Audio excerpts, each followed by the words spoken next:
नमस्कार दोस्तों और स्वागत है मेरे चैनल में जो कि तो आज हम फिर से आ चुके हैं एक नई वीडियो के साथ और इस वीडियो में हम बात करने वाले हैं top 5 dos and don'ts about modification के बारे में। तो आज हम इस वीडियो में बात करेंगे कि top 5 dos and don'ts in terms of modification की क्या आपको मॉडिफाई करना चाहिए और क्या चीजें आपको मॉडिफाई नहीं करना चाहिए। तो अगर आप इंटरेस्टेड हो और अगर आपको मेरा ज्ञान लेना हो तो इस वीडियो को पूरा जरूर देखें। तो इसी के साथ लेट्स गेट स्टार्टेड।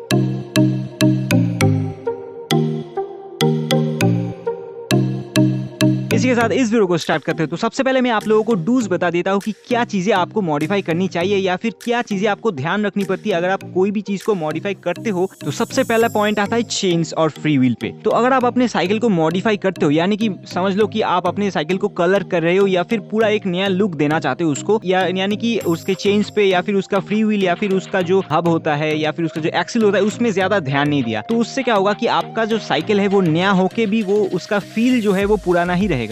मतलब इनकेस आप अगर अपने साइकिल का कलर चेंज करते हो तो आपका साइकिल जो है वो नया जैसा दिखने तो लगता है पर अंदर से वो नया नहीं होता। तो मैं हर किसी को रेकमेंड करता हूँ कि अपना जो चेन होता है उसको आप रिप्लेस कर ले और मोस्टली अगर हो सके तो आप अपना फ्री व्हील भी रिप्लेस कर ले। तो इससे क्या होता है कि आपका साइकिलिंग का जो फील होता है वो बहुत ज्यादा बेटर हो जाता है, एकदम नया जैसा फील आने लगता है। और एक और इम्पोर्टेंट बात होता है कि जो मेन एक्सिल होता है और जो सामने का और पीछे का रिम्स का जो मेन हब होता है उसको आप अच्छे से डीग्रीस करके फिर से उसको ग्रीस लगा ले। तो उससे क्या होगा कि जो पेडलिंग है वो भी बहुत ही ज्यादा स्मूथ हो जाएगा। तो नेक्स्ट पॉइंट आता है कि अगर आप एक नया ब्रेक अपने साइकिल पे इंस्टॉल करने जाते हो, मतलब एक नया ब्रेक सेट आप अपने साइकिल पे इंस्टॉल कर रहे हो और स्पेशली अगर आप उसमें पावर ब्रेक्स इंस्टॉल कर रहे हो, यानी कि उसको वी ब्रेक भी कहा जाता है, उसको पावर ब्रेक क्यों कहते हैं मुझे मालूम नहीं, पर अगर आप अपने साइकिल पे एक वी ब्रेक या फिर नॉर्मल ब्रेक्स इंस्टॉल करते हो तो सबसे पहली चीज आपको ध्यान रखना होता है कि आपका साइकिल का जो स्पोक्स होता है वो अलाइंड है या नहीं। क्योंकि अगर आपका साइकिल का स्पोक्स अलाइंड नहीं रहेगा तो आपके ब्रेकिंग में बहुत ज्यादा प्रॉब्लम्स आएगी। आपका जो टायर है या फिर आपका जो रिम है वो बार बार वॉबल होगा, मतलब थोड़ा सा इधर उधर घूमेगा तो बार बार जाके वो ब्रेक्स पे टच होगा। तो इसका मतलब है कि आपका साइकिल जो है वो आपके ना चाहते हुए भी वो स्लो डाउन होने लगेगा। तो इसीलिए मैं रिकमेंड करता हूँ कि आप अपने स्पोक्स को ऑब्वियसली अलाइन करके रखो और उसी के बाद अपने नए ब्रेक्स को आप इंस्टॉल करो, तभी आपको अच्छे रिजल्ट्स दिखेंगे। और तीसरा पॉइंट आता है एक्सेसरीज पे। तो अगर आप अपने साइकिल पे बहुत ही ज्यादा एक्सेसरीज इंस्टॉल कर रहे हो या फिर कोई भी एक्सेसरीज इंस्टॉल करते हो जैसे कि स्पीडोमीटर या फिर लाइट्स, तो मैं हर किसी को बोलता हूँ कि आप कम से कम एक्सेसरीज अपने सामने इंस्टॉल करो। क्योंकि अगर आप अपने साइकिल को राइड करते हो और उसमें बहुत ही ज्यादा एक्सेसरीज लगी हुई है तो वो बहुत ज्यादा प्रॉब्लमेटिक हो जाता है। मतलब आपका साइकिल जो है वो क्लीन भी नहीं दिखता, बहुत ज्यादा कंजस्टेड दिखता है आपका सामने और आपका माइंड जो है वो बहुत ही ज्यादा ध्यान देना पड़ता है आपके सामने। मतलब आपके ना चाहते हुए भी आपको बहुत ज्यादा ध्यान देना पड़ता है कि आपके डैशबोर्ड में या फिर आपके सामने क्या चल रहा है। तो इसलिए मैं यही रिकमेंड करूंगा कि आप कॉम्पैक्ट डिवाइसेस लो। आप यूएसबी जो लाइट्स होते हैं, मतलब जो लाइट्स यूएसबी से चार्ज होते हैं वो लाइट्स आप खरीद सकते हो, वो बहुत ज्यादा कॉम्पैक्ट होते हैं। या फिर ऐसे लाइट्स भी आते हैं जो कि स्पीडोमीटर के साथ आते हैं, उन सबका लिंक मैं डिस्क्रिप्शन में दे दूंगा, आप वहां पे जाके चेकआउट कर सकते हो। और ऐसे ऐसे कॉम्पैक्ट चीजें आप लगा सकते हो जिससे कि आपका साइकिल का जो फ्रंट पोर्शन होता है वो एकदम कॉम्पैक्ट रहे। तो मैं हर किसी को कहता हूँ कि अपना फ्रंट पोर्शन जो है वो बहुत ज्यादा क्लीन रखे और कम से कम एक्सेसरीज लगाए। और चौथा जो पॉइंट है वो है क्लियर कोट। तो क्लियर कोट के बारे में मैं बता देता हूँ। सबसे पहले क्लियर कोट वो होता है जो आपके कलर के ऊपर दिया जाता है या फिर जो शाइनी कोट होता है ट्रांसपेरेंट, उसको क्लियर कोट कहा जाता है या फिर उसको लेकर भी कहा जाता है। तो बहुत लोग ऐसा करते हैं कि वो अपने साइकिल को स्प्रे पेंट करते हैं और उसके बाद क्लियर कोट नहीं देते क्योंकि उनका स्प्रे पेंट जो है वो ग्लॉसी स्प्रे पेंट है। पर मैं आप लोगों से रिकमेंड करूंगा कि अगर आप अपने साइकिल को स्प्रे पेंट करते हो तो आप ऑब्वियसली उसमें क्लियर कोट दो। थोड़ा सा आप उसको, मतलब आपका जो नॉर्मल पेंट है उसको आप थोड़ा सा सैंड पेपर से रब करके या फिर जो 2000 ग्रीड जो होता है सैंड पेपर या फिर 1600 ग्रीड से थोड़ा सा उसको सैंड करके उसके बाद उसको सुखा के फिर से आप उस पे एक क्लियर कोट दे दो। तो उससे क्या होगा कि आपका जो पेंट है वो प्रोटेक्टेड रहेगा और रस्ट होने का चांसेस बहुत ही ज्यादा कम होता है। तो और क्लियर कोट देने से आपका साइकिल का लुक भी बहुत ज्यादा अच्छा आता है, बहुत ज्यादा ग्लॉसी सा दिखता है। तो इसलिए मैं हर किसी को रेकमेंड करता हूँ कि अगर आप कलर कर रहे हो अपने साइकिल को तो आप ऑब्वियसली क्लियर कोट यूज करें। और पांचवा जो टिप है वो है टायर्स के बारे में। तो अगर आप कोई भी टायर चेंज करते हो अपने साइकिल पे तो सबसे पहले मैं ये रेकमेंड करूंगा कि उसके साथ आपका जो ट्यूब है वो भी आप चेंज कर लो। क्योंकि बहुत लोग करते हैं कि पुराना ट्यूब रख देते हैं और जो नया टायर है उसी के साथ पुराना ट्यूब चला लेते हैं। तो उससे क्या होता है कि आपका ट्यूब जो है वो ऑब्वियसली बहुत ही ज्यादा पुराना होता है, तो उससे उसका पंचर होने का चांसेस बहुत ही ज्यादा है। तो इसीलिए मैं रेकमेंड करता हूँ कि अगर आप अपना टायर चेंज करते हो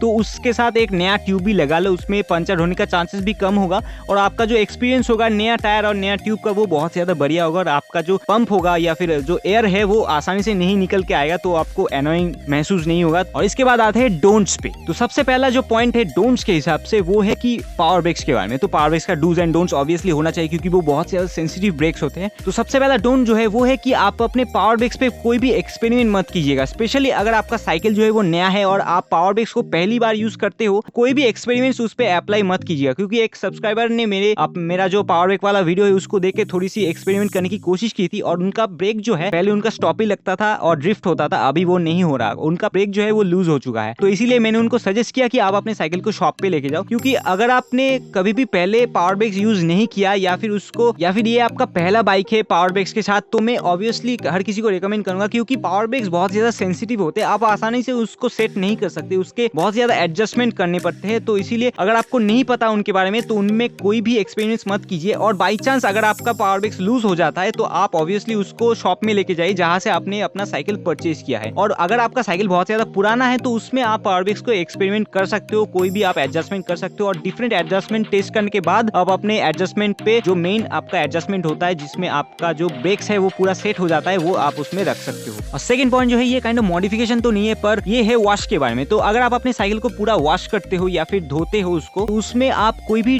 डिश वॉशिंग या फिर क्लोथ वॉशिंग डिटर्जेंट्स मत यूज कीजिए, क्योंकि उससे आपका जो साइकिल का कलर होता है और आपके साइकिल का जो पार्ट्स होता है वो बहुत ज्यादा हार्श हो जाता है। मतलब क्योंकि डिश वॉशिंग लिक्विड्स बहुत ज्यादा हार्श है तो उसमें बहुत ही ज्यादा एक रफ फिनिश आ जाता है आपके कलर्स में, जो शाइन होता है आपके कलर का वो आसानी से चला जाता है इन डिश वॉशिंग लिक्विड से या फिर डिश वॉशिंग सोप से। तो मैं ऑब्वियसली हर किसी को रिकमेंड करता हूँ कि आप शैम्पूज यूज करो। ये क्लीनिंग के ऊपर भी मैंने बहुत सारे वीडियोस बनाए हैं, एक या दो वीडियो बनाए हैं, तो आप जगह उसको चेक कर सकते हो, डिस्क्रिप्शन में लिंक है या फिर आई बटन में आ रहा होगा। इसके बाद तीसरा जो पॉइंट है वो है गियर्स के बारे में। तो अगर आपके साइकिल में गियर्स नहीं है और आपका मन बन गया कि गियर्स में इंस्टॉल करूंगा अपने साइकिल पे, तो ये मैं हर किसी को बोलता हूँ कि अगर आप एक गियर इंस्टॉल करते हो तो ऑब्वियसली अच्छे क्वालिटी का इंस्टॉल करो, एटलीस्ट शिमानो टूर्नी का इंस्टॉल करो। ऐसे गियर्स मिलते हैं जो कि 1500 या फिर 1600 रुपए में आपको मिल जाते हैं, अमेजोन में भी है, लिंक मैं डिस्क्रिप्शन में दे दूंगा। और अगर आप नॉर्मल लोकल शॉप से लेना चाहते हो वहां से जाके लो, पर मैं नॉर्मल लोकल या फिर कोई भी ब्रांड का जो गियर्स होता है उसमें अगर वो आप उसमें इंस्टॉल करते हो तो और भी ज्यादा प्रॉब्लम्स आती है, उसको एडजस्ट नहीं कर सकते आप आसानी से और वो बहुत ज्यादा प्रॉब्लम्स देंगी आपको। और अगर आप सिर्फ इसलिए गियर्स इंस्टॉल करते हो क्योंकि आपको शो ऑफ करना है या फिर आपको सिर्फ शौक है, पर अगर आप उसको यूज नहीं करोगे तो ये और भी ज्यादा प्रॉब्लम है। तो चौथा जो पॉइंट है वो है स्टिकर्स के बारे में, मतलब जो टायर स्टिकर्स होते हैं या फिर रिम स्टिकर्स होते हैं उसके बारे में। तो ये बेसिकली मोटरसाइकिल्स के लिए होता है, बहुत लोगों को मैंने देखा है वो मोटरसाइकिल्स पे लगाते हैं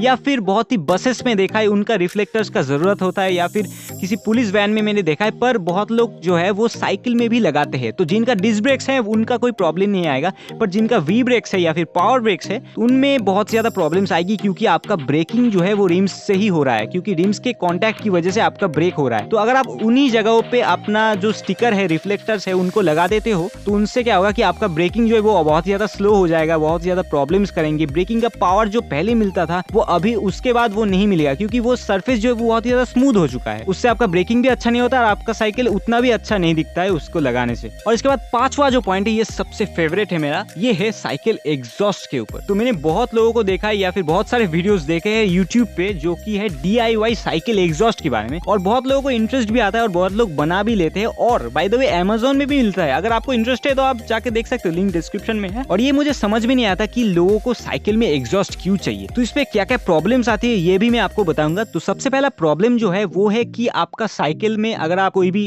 एग्जॉस्ट यूज करते हो या फिर DIY लगाते हो, DIY हैशटैग, तो उसमें क्या क्या प्रॉब्लम। तो सबसे पहला प्रॉब्लम ये होता है उसका एक प्लेट टाइप का या फिर जो प्लास्टिक पीस होता है वो जाके आपके मतलब जो स्पोक्स होता है उसके बीच में घुसता है, और बार बार अगर आपका स्पोक्स घूमता है तो उस पे बार बार जाके लगता है, तो इससे आपका स्पीड अप का इशू आ सकता है। मतलब जितना आप तेजी से पहले चलाते थे शायद उसको इंस्टॉल करने के बाद उतना स्पीड आपका साइकिल में ना आए, ये एक प्रॉब्लम आती है। और दूसरा प्रॉब्लम आता है कि आपका स्पोक्स का अलाइनमेंट में प्रॉब्लम्स आती है बहुत दिनों के बाद। मतलब अगर आप मान लो कि उसको आपने इंस्टॉल करके रखा और उसके मतलब आपके स्पोक्स में बार बार जाके वो प्लास्टिक का पीस टच हो रहा है, तो ऑब्वियसली एक बेंट आएगा या फिर थोड़ा सा अलाइनमेंट का इशू आएगा आपके स्पोक्स पे। तो ऑब्वियसली ये चीजें लोग क्यों इंस्टॉल करते हैं या फिर क्यों यूज करते हैं मुझे पता नहीं, मैं हर किसी को रिकमेंड करता हूँ कि ये चीजें आप यूज मत करो। आपके साइकिल में आपको क्यों एग्जॉस्ट चाहिए, जबकि एक मोटरसाइकिल और साइकिल में बहुत ही ज्यादा डिफरेंस होता है और वो अच्छा भी नहीं लगता, वो आवाज बहुत ही ज्यादा बेकार होता है। तो इसीलिए मैं रिकमेंड करता हूँ, पर फिर भी अगर आपको इंटरेस्ट है तो डिस्क्रिप्शन में जाके आप उसको चेकआउट कर सकते हो, अमेजोन का लिंक मैंने दे दिया है। तो यही था मेरा वीडियो की top 5 dos and don'ts about modification का। तो अगर आपको ये वीडियो पसंद आया तो यार कमेंट सेक्शन में मुझे जरूर बताना, और अगर अच्छा रिस्पॉन्स आता है इस वीडियो को तो मैं एक सेकंड पार्ट भी लाऊंगा। तो इसलिए इसलिए अगर आपको सेकंड पार्ट देखना है तो